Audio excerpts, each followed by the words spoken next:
Are you ready?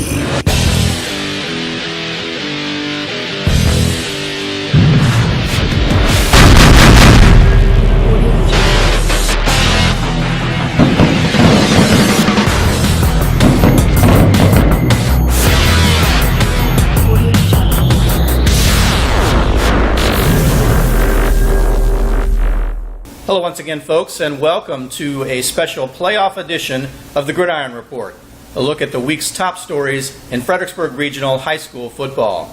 I'm Mark Coleman from the Riverbend Sports Network. We have two guests this week. Joining us once again from the Freelance Star, Assistant Sports Editor Justin Rice. Justin, good to see you. Hey, Mark. And we also have the head coach from Riverbend High School, Coach Tony DeMarco. Thanks for joining us, Coach. Thanks for the invite. Well, Coach, I'm wondering, an item that is in the public conscience right now, not just in the sports world, but also in just national news, the situation down in Miami with the harassment/bullying. One of the stories that's come out of that is the belief that football sort of harbors this idea that kids should be violent and maybe intimidating, both on the field and off. And I'm wondering, do you see that may be the case in high school football? Well, I think a lot of things have changed since I played high school. When I played high school, there was a lot of hazing. There were certain rituals, that seniors did to the younger kids and things like that. And those things don't exist like they used to. Bullying's a big thing in the high schools. They're always talking about it. There are programs that teach that. There's safe places in the school where if you feel like you're being bullied, you can go to. And I think that's just filtered down, at least at Riverbend. I think in Spotsylvania County, it's filtered down to the teams. And, I know our seniors actually welcome our freshman football players in. They sit them down, they talk to them, they explain what's going to happen, they ensure them there's going to be no bullying or hazing or anything like that. And they kind of just give an idea of what's going to happen throughout the year. Those kids hear all kind of stories as freshmen, and they're really scared, some of them are. And, I thought our seniors this year did a really good job of sitting those kids down, letting them know they're part of the family, and certain things were not going to happen to them. And another great thing is they insured our freshmen, and if anything happened in the hallways, if they had any problems at all, to find one of them immediately, and they would help get them out of it. So I know that's a few of the things we do at Riverbend. So certainly one of the ideas is trying to develop good citizenship, developing a team mentality, love for each other, certainly not the kind of situation that apparently is going on down in Miami. Yeah, absolutely. That's definitely what we try to do. I think the seniors have to set the tone. The seniors have to ensure the freshmen that things are going to be good, they're going to be taken care of, and they're going to be watched over, and it is truly family. I appreciate that insight, Coach. Well, let's take a look at the games from this past week.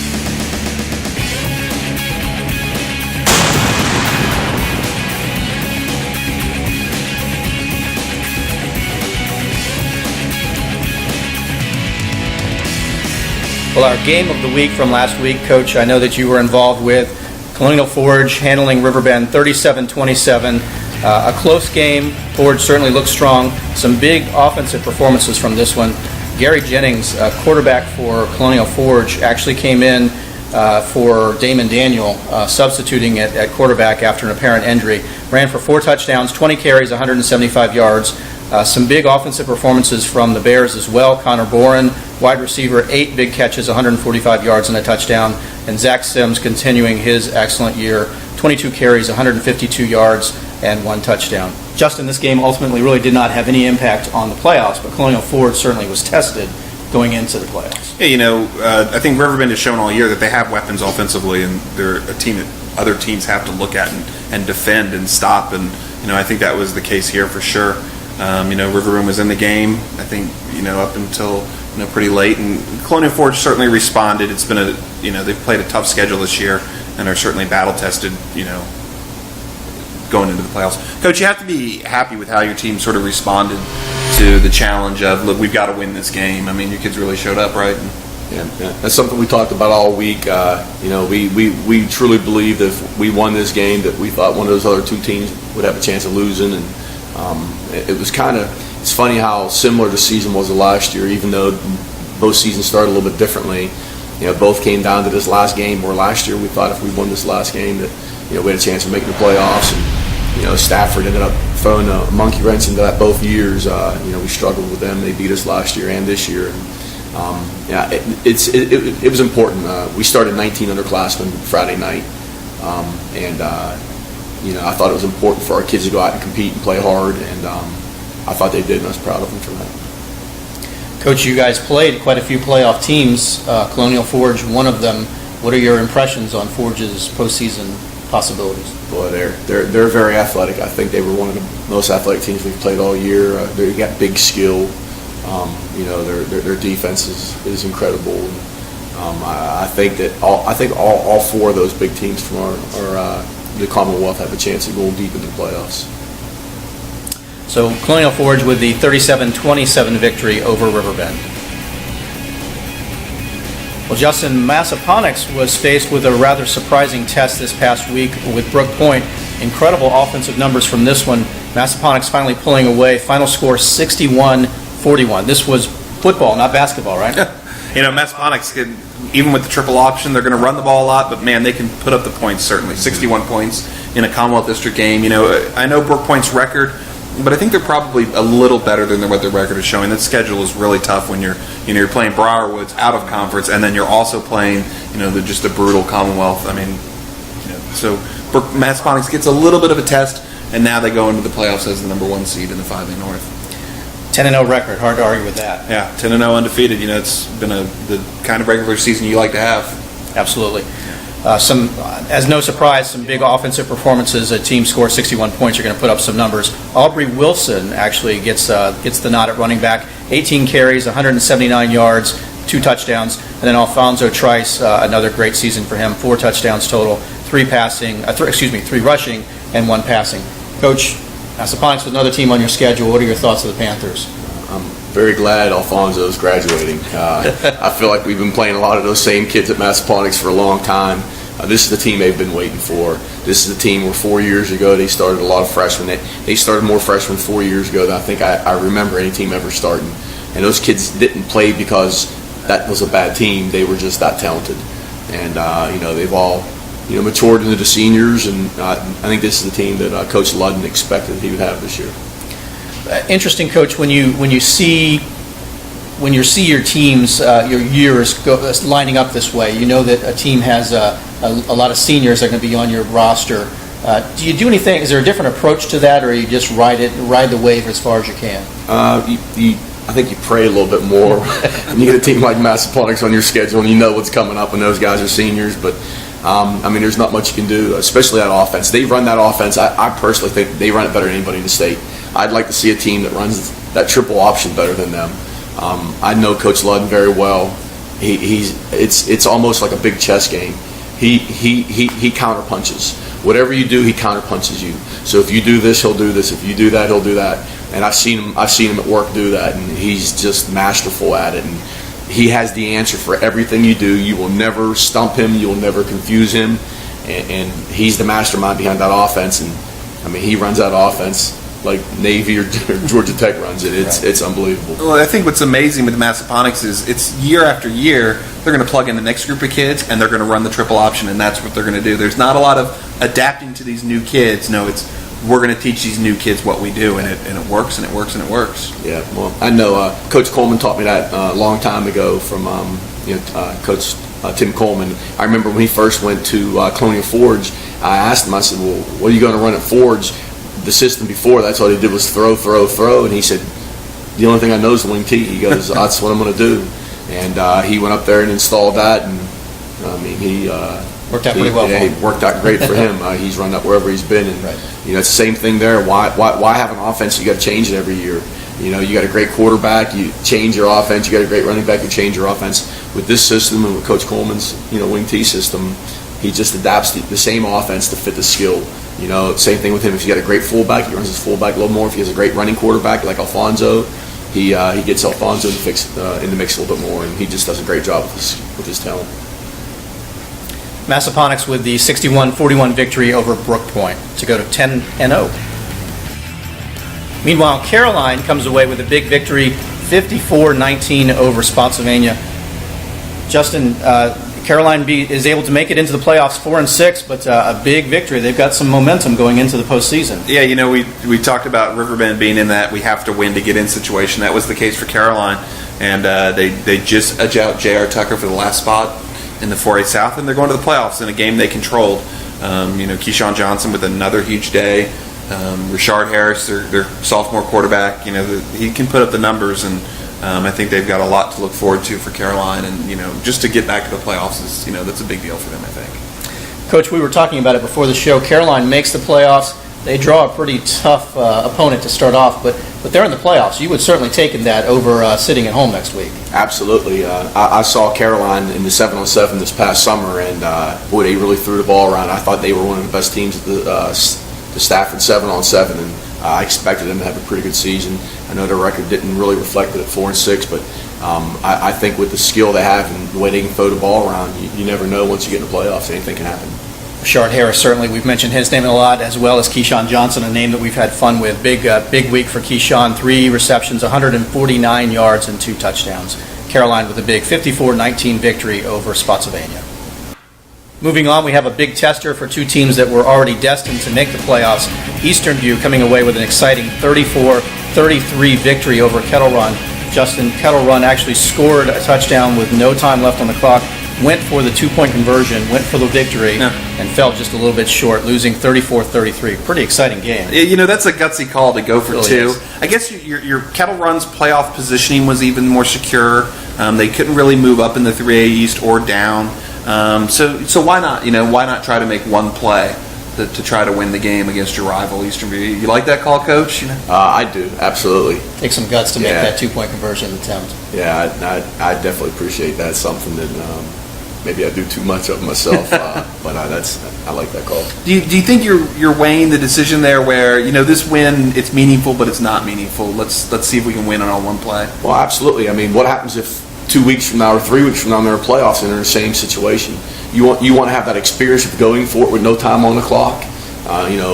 North Stafford's in that situation the last couple of years. They fell inches short a couple times. A lot of times that helps you in the future whenever that comes back to you, and you can say, hey, we've been here before, we're going to get it this time. How much preparation do you have before a game, talking about game-type situations, both as a coach and as a player? You mean as far as 2-point plays? Well, 2-point plays. There was a situation Riverbend had a couple of weeks ago. There was a fumbled punt, basically. The kid could have scooped it up and scored. Instead, he fell on it. How much coaching is there for those types of game-type situations to know, should I try to jump on the ball in this situation? Should I try to play for a tie and go into overtime? How much thought? There's so many different permutations you can go through right now. I honestly think a lot of times it depends how experienced your team is. Sometimes when you don't have a real experienced team, you're so busy trying to get everything else in for the week, you may run out of time to actually have a period where you do that. Sure. I do know coaches that will actually have a special period, or maybe once a day or once a week. They'll say, okay, for this 5 minutes, we're going to talk about a special situation. We're at the 1-yard line. We're going to take a safety. There's 6 seconds to go in the game. We're going to try to run the clock out, or there's all kinds of special situations. And I've been on staffs before where that's been done, and that's definitely worth the time to put it in. Sure. It's kind of hard to hit all situations, no but if doubt. you can just hit some, it's definitely beneficial.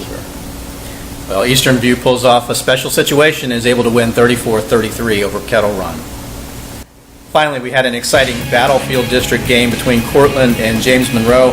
Cortland with a defensive stand in the fourth quarter to pull off the victory, 35-21. Some impressive offensive numbers yet again from that Cortland rushing attack. Gosh, these guys are just piling it up, and we were talking about the wing tee earlier, and there you go, there's the wing tee. Coach, I know you've seen Cortland.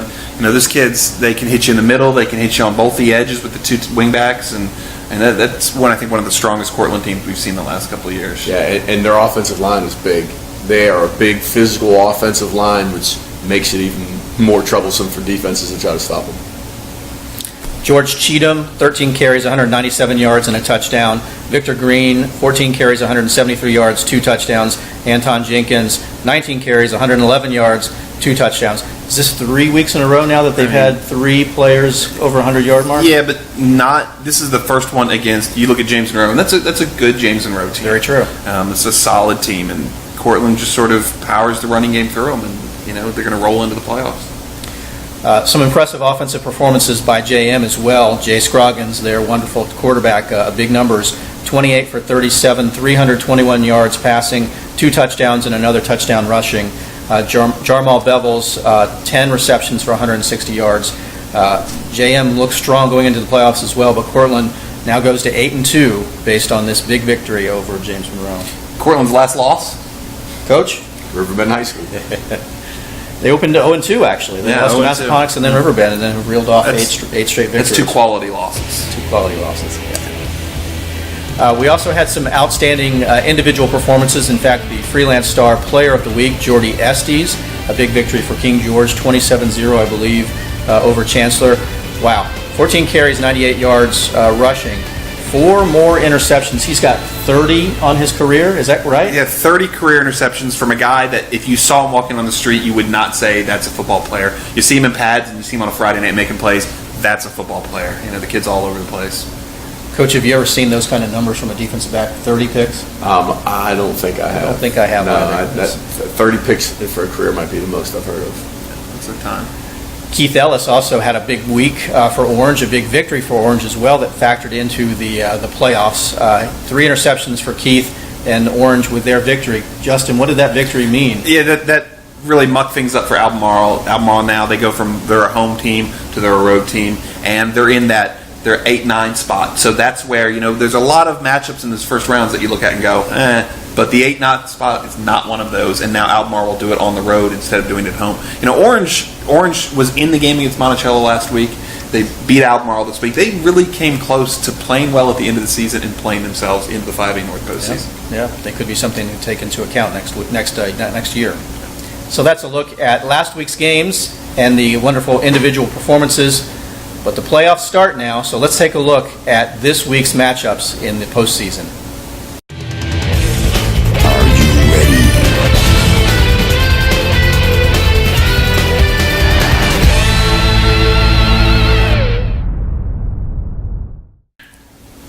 So 12 area teams actually have made the postseason.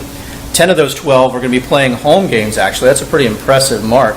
Let's start off in the 6A South, where Thomasdale will be coming down to visit Colonial Forge, the matchup that Colonial Forge certainly, I think, is looking forward to.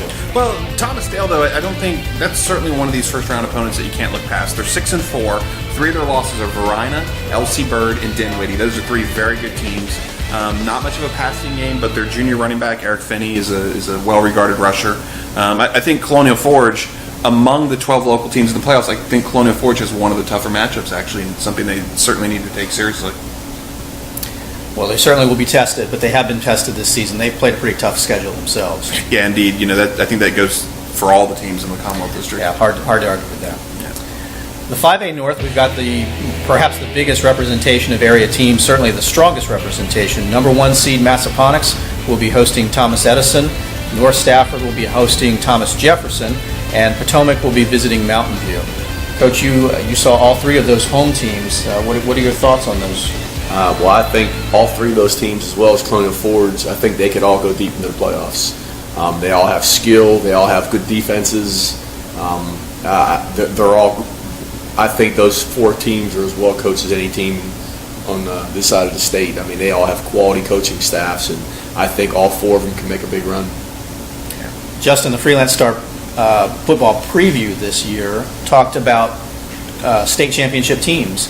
And when we were talking and wondering if there was a possible state championship from the area amongst these teams, we think that Massaponax really may be the shining star right now. Yeah, I think you start with Massaponax, but I think really, when you look at matchups and deep into the playoffs and so on, I think the 5A North, if there's a state champion to come out of the area, and gosh, Cortland and Jane would love to make me bite my tongue with this, but I think if there's a state champion to come out of the area this year, I think probably the 5A North. Massaponax, North Stafford, Mountain View, you're still contending with Briarwoods, you're still contending with Stonebridge, and you look at LC Bird way late in the playoffs. But, the way those 3 teams have played and won big games, I think Mountain View has gotten stronger as the year's gone on, and North Stafford has already beaten Briarwoods, and Massaponax, of course, is 10-0. I think when you're talking about the 5A North State title, I think you're definitely talking about those 3 teams. Meanwhile, in the 4A North, 3 more teams from the local region made the playoffs. Pulaski will be visiting Cortland, EC Glass will be visiting Eastern View, and King George hosts a playoff game playing Dominion. Justin, your thoughts on that group? Well, I think when you're just looking at records, Dominion is the only one of the 3 opponents with a winning record. They're 6-4, but their 2 best wins are against 5-5 Loudoun County and 4-6 Potomac Falls. So it's certainly not an overwhelming record. But I think King George is a team that you look at the record and who they've won against and who they've lost against, and you're still not quite sure. But certainly the single wing has been effective for them. Well, one thing we know about King George is that they have a very impressive home record as well. In fact, Coach, Riverbend, I think, is the only team that's actually beaten King George at home. They've got a really nice stadium there. What is it about that home field advantage for the Foxes? I'm not sure. Maybe it's just the fact that they've played on turf a little bit more than some of the other schools. They're one of the few schools in this area that have it, and I think the more you get on it, the more you get used to it. And a lot of times, kids get on that field and they're all giddy. They want to run around, and they're used to it. Maybe some other teams aren't, and that could have something to do with it. Coach, do you think just avoiding the long road trip is the best thing about being at home? Absolutely. There's no doubt about it. If you get on a bus with a bunch of high school kids, 15, 16, 17-year-old kids, and you drive 45 minutes, an hour and a half, first of all, it's an uncomfortable ride. If it's a warm day, you lose stuff there, and they lose focus. I absolutely think that's the main reason. To Pulaski and Glass, there's 2 teams that are going to be making some significant travel time. Yeah, for Absolutely. sure. I think you can certainly look at Cortland and Eastern View and feel pretty good about their matchup here in the first round. Meanwhile, in the 4A South, Caroline, they've got a pretty long travel as well to Phoebus, and it might be an even longer ride back, unfortunately for them. Phoebus certainly a very impressive team. What's the poker expression? You got a chip in a chair, right? You're alive and you're in the playoffs. Certainly, it's a tall task. Phoebus is one of the best regarded programs in the entire state, regardless of classification. They moved down to 4A this year. Somehow they were at an unfair disadvantage, beating all the Division 5 teams last year. And that's a tough task for Caroline, I think, this week. Moving down to the 3A East, we have Armstrong visiting James Monroe. The game will be played at Maury Stadium, and Spotsy will be traveling to Lafayette. Yeah, JM has Armstrong. Armstrong is 3-7, and I think that's a team you look at and go, gosh, they're 3-7. But then you dig a little deeper. They beat Henrico, 5A team last week to make the playoffs. They've played Varina. They've played Highland. That's 3-7. That with a little different schedule is 6-4 or 5-5. Yeah, but JM has Maury Magic on their side. Coach, you've been at Maury Stadium. You played there. I mean, I think we talk about home field advantages. I think that's a home field advantage. A team with a home field advantage playing at Maury. Yeah, well, they've been there for a long time, and I think they're very comfortable there. That's for sure. That's their home. Stepping down now to the 1A East, 2 games there of local interest. Middlesex will be playing Washington and Lee, and finally Colonial Beach makes the playoffs and will be taking on Rappahannock. Yeah, Colonial Beach gets a great draw. They're playing a Rappahannock team that they've already played. They've already beat them 10-0 back on October 11th, held them to 23 yards rushing. I mean, I think in terms of confidence, when you walk into a game and there's not enormous film study, we know who they are, we know what we can do against them. Maybe you try to anticipate what they're going to do against you. And then W&L gets a 7-3 Middlesex team. Not a lot of significant wins in that 7-3.